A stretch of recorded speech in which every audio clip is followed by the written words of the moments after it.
Hi, I'm Jackie. I'm an alcoholic. This is so funky. um, and hi, Christy. What fun that we're on the same online meeting that I've never been to. Okay, so okay,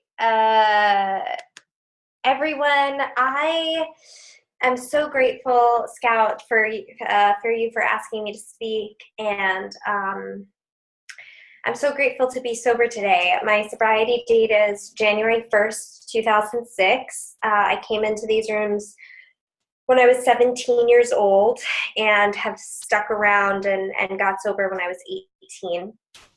Um, so today I have a little over 12 years sober and have lived in multiple states sober and have a sponsor and have sponsees and work the steps. And to be honest, I do not have a home group right now, which is definitely the first time in my sobriety actually that I don't have a home group, and is concerning. It's not concerning, but like I need to remember where I come from and how precious my sobriety is. So I have a lot of relapse surrounding me right now. My partner who had 10 years sober just relapsed, and he, it got really ugly, and sponsees relapsed, and dear friends that were in AA. And I remember telling an old sponsor kind of recently, like, I can't believe this person relapsed. And she said, it's never surprising when people relapse. It's only surprising when people stay sober. And that I have noticed, the longer I stay sober, the more and more true that is. So I feel really, really grateful for what I have today. And I don't really know how it happened. I had a spiritual experience. So I come from an alcoholic home. I was surrounded by alcohol growing up and drugs, and my dad's a crack addict. And I remember when he got sober when I was 8 years old, I hated him. I hated my father with everything in my body. I wanted him to die from a very young age, or at least to go away so that I could never see him again.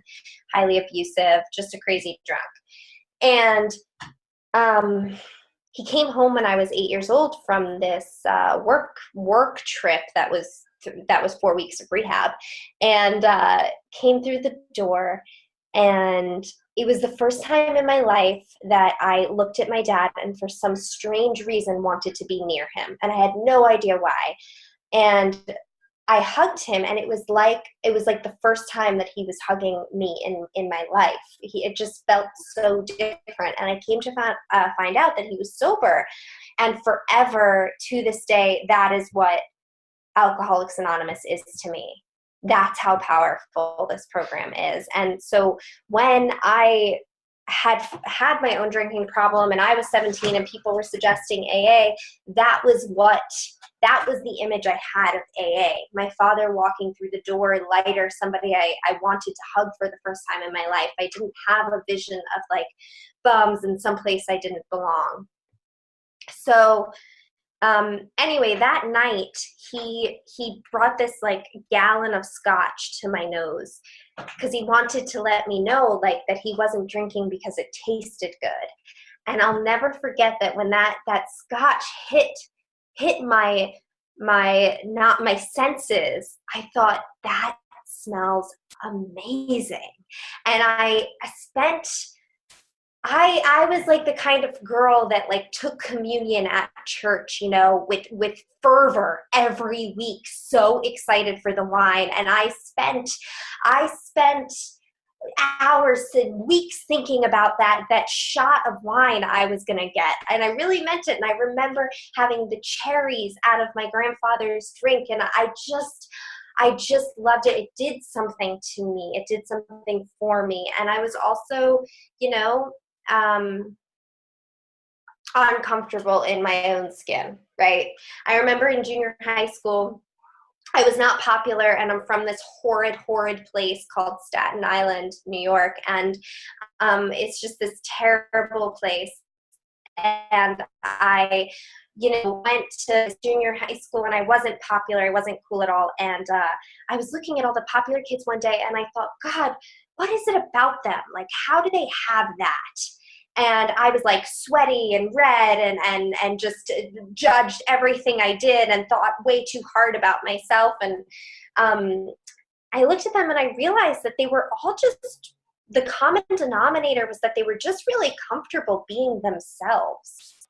And I didn't know how to do that until I found alcohol.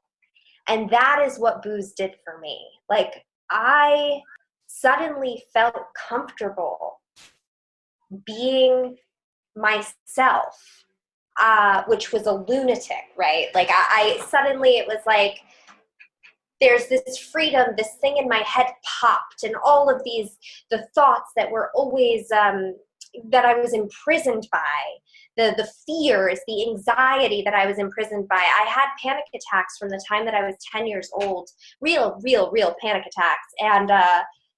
And alcohol took all of that away from me.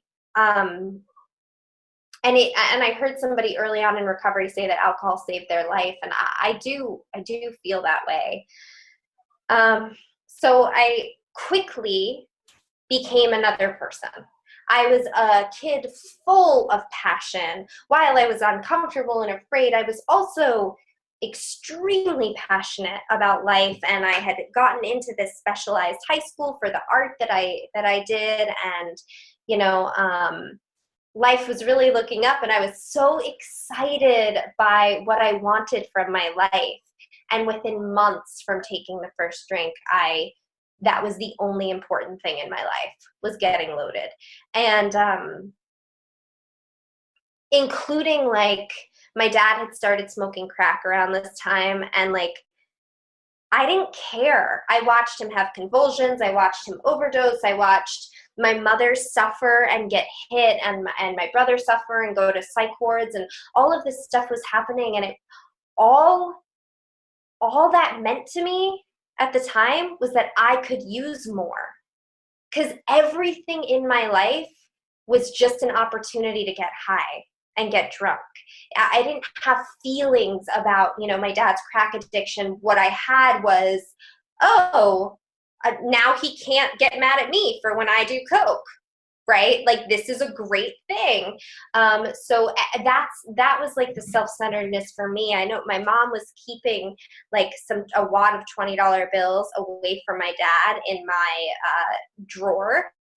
And I would take those $20, I would just steal them, and I would go buy a 1.75 liter thing of Georgie vodka for $13 and a $5 pack of cigarettes. And my friend Rocco, who's dead now from alcoholism, died at 24 years old, would smoke me up. And that was, that was life. And I hated myself. I started trying to control my drinking 10 months after I picked up my first drink. I started trying to control my drinking because I very quickly came to realize that when I drank, I regretted everything I did the next day. I was the kind of person, the kind of drunk that I was very rowdy. I was very loud. I made a lot of bad choices. I was not the drunk that like sat in a bedroom and locked the door and, isolated. I unfortunately was like out there and making a scene, and sometimes getting into trouble, sometimes, getting lucky and not. So I wanted to get sober really badly. Like, I had so much self-loathing, and I was numb. And that was one of the biggest issues, was that I had all of this passion and suddenly I was numb. I didn't care about what I wanted to do with my life. I didn't care about school. I didn't care about my art. I didn't care about my family. I just didn't care. And that really bothered me, and I wanted to feel. I just really wanted to fucking feel something. So I kept saying, once I get to college, I'm going to get sober. Once I get to college, I'm going to get sober.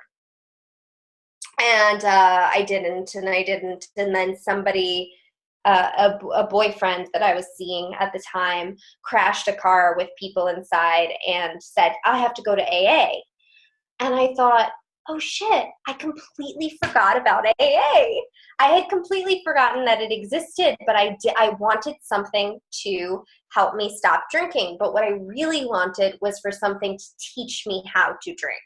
So I went to AA to learn how to drink like a normal person, only at parties. I wanted to stop drinking in my basement and start drinking only at parties, a couple glasses of wine or a couple, like I wanted to stop being out of the bottle. I wanted to stop getting on the table drunk, dancing, taking my clothes, etc., throwing up, all of the things that I was doing.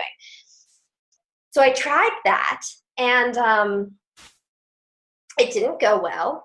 And my last drunk, I had stopped. I sat in the back of the room. I went with my boyfriend. I didn't talk to anybody. I didn't get any numbers. I went once a week. I didn't get a sponsor. And I certainly didn't get a higher power.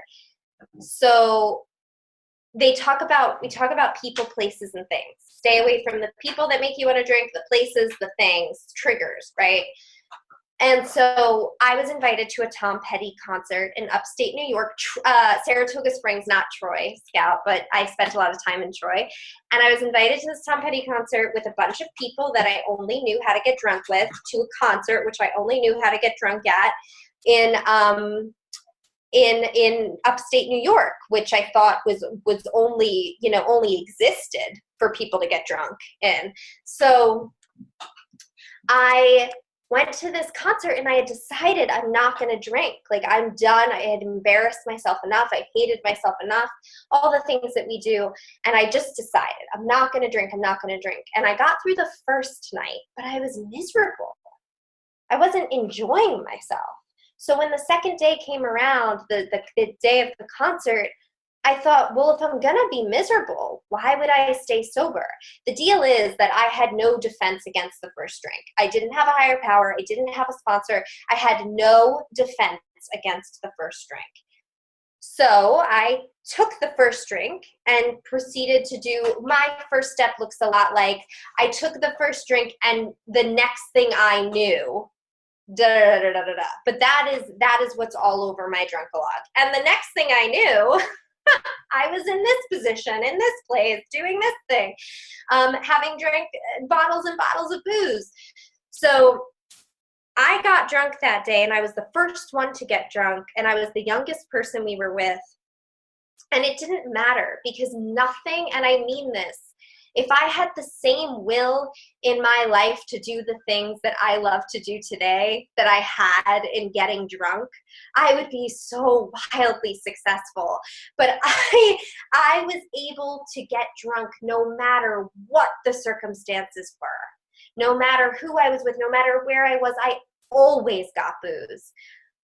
Nothing stood in my way, truly nothing. And I got wasted. I drank a lot. I missed the concert. I got to see Tom Petty 2 more times sober, and it was like the best thing ever. But I missed that, and I threw up all over myself, and I spent the night in tears. And the next day, I went to an AA meeting, and I asked somebody for real help. And that person was like a 55-year-old man, and I was a 17-year-old girl at the time, and he sat me down, and he said, shut up, don't speak, and he told me my story without me saying a word. It's like he knew everything about me without me having to say anything to him. And he talked to me for 2 hours, and I was crying, and I thought that in retrospect, I did not realize it at the time, but in retrospect, that was my spiritual experience. It was kind of a white light experience. It was the first time I felt hope in years. And that is what it was. It was hope. For me, in many ways, I find spirituality within this hope, this indescribable sort of thing that just happens. But that's what happened to me, and I felt free. There was a freedom that happened in this conversation, not unlike what I felt when I took my first drink. But I didn't have any consequences from it. So this man hooked me up with a female sponsor, and I got a sponsor, and I started working the steps. And the only time I relapsed was on New Year's Eve, 2005, going into 2006, when I got a resentment at my then sponsor. And I was working at a restaurant. I was waitressing, and she was supposed to come visit me after Soho Dance in New York, and she didn't, and I got really resentful, and I drank at her. I did what they talk about. I drank at her. I drank over a resentment, and I told her, I immediately texted her and said, I drank because of you. And she stopped being my sponsor. And what happened with that relapse was that I realized that my deepest desire was to be sober and to lead a sober life. My honest, deepest desire was for full sobriety. And I didn't realize at the time, but that really meant to me emotional sobriety also. And so I got a new sponsor, and I got a new home group, and I've spent the next 12 years leading up to this moment really dedicated to growth, fully dedicated to staying sober no matter what. I did that stupid thing. Somebody shared at a meeting once, and they said, raise your hand if you're part of the no matter what club. Like, you don't drink no matter what. Raise your hand. And I raised my hand, and I took it so seriously. And I felt in that moment like I had really joined this club. Like, I don't drink no matter what. And that's not to say, that's not to say that I won't. I do really believe that we're all an arm's length away from a drink, and people relapse all of the time. And if you've relapsed recently, if you're back, if you've relapsed in the last couple of years and you still hate that you don't have the X amount of time you should, we put way too much emphasis on time in Alcoholics Anonymous, if you ask me. And relapse is not shameful. That was the other thing. After that relapse, I had 5 months sober, and I was so ashamed. I was terribly ashamed, and everyone was just happy I was there. Everyone was just happy I was alive and in the room and sober. And I feel that way now. When people come back after relapsing, I don't give a shit. I don't give a shit that anyone relapses. I only give a shit that they're there and sober and alive today. So like I was saying, since that time, I've been dedicated to growing spiritually, and I have been through it, you guys. I'm doing an 11th step right now, and the way I'm doing the 11th step this time around is to read the St. Francis prayer, which is in our 12 and 12, and it suggests, reading that slowly to start your 11th step. But what I'm doing is I'm separating it out. So that, where there's doubt, let me bring faith. I'll take that one section and I'll work on it for a week or 2 weeks or 3 weeks until I feel like I can really live that line. And so I've done that line by line through the prayer, and I'm currently on where there's despair, let me bring hope. And I just want to say to any of you 22 people listening, that if any of you are in despair in this moment, I have been in despair more times than I can count in my recovery, and that I've gotten through it every time, and I've become a better person for it over and over again. I have been through hell. I have been so sick it almost killed me. I was dying for 2.5 years. And that was the most brutal hit I took because everything that I identified with in my life was suddenly stripped away from me. And I didn't know that I was worthy, and I didn't know that I didn't feel like I was worthy without X, Y, and Z. I didn't know that I was worthy without my sparkly social traits, and without my sexiness, and without my, humor, and without this and that and the other, and money and this, and suddenly I had nothing but my humanness to give. And I realized that I had spent the better part of my sobriety trying to outsmart my humanity, doing the steps to outsmart my humanity, doing, spiritual work to outsmart my humanity. I didn't realize that the spiritual work was in accepting my humanness. So a good part of my recovery today is about not beating myself up, about allowing all of the humanness, loving myself for it, and in turn, loving the shit out of you for it. I spent so much of my recovery being judgmental, criticizing, gossiping, which we all do, and it's not to say that I don't sometimes do those things still. Of course I do. But after the work I had to do through getting through illness, in loving my humanness, I've come to love everyone around me so much more. And I am free from so much of what imprisoned me for a lot of my sobriety. My defects of character, I was totally imprisoned by so many of my defects of character. We don't, in sobriety, you can find your own little jails. And the amazing thing, and I'll end with this, about sobriety is that we always have choice. Being sober gives me choice. Alcohol is not making my choices for me. I am not, alcohol is not making the choice of who I date, what friends I'm with, what job I take, where I travel to. Alcohol is not making any choices for me. I make all of my own choices.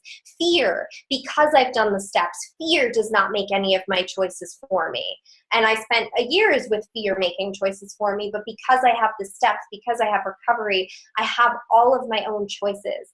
And because of that, whenever I am faced with adversity, which happens again and again and again because that's life, I have this amazing opportunity to make a choice to show up for it how I want to, when I want to, with grace and dignity, or so messy, but to forgive myself for it. And actually, I think showing up messy is graceful a lot of the times, but I get to choose to show up for it, to work the steps around it, to seek outside help when I need to take care of myself through it, and to get to the other side sober. And that is the thing that makes me feel free today. My own choices, my own responsibility for my own life and my own happiness. It is a beautiful thing. We are more blessed than I think about enough to be here, to be sober today. Thank you so much for letting me share.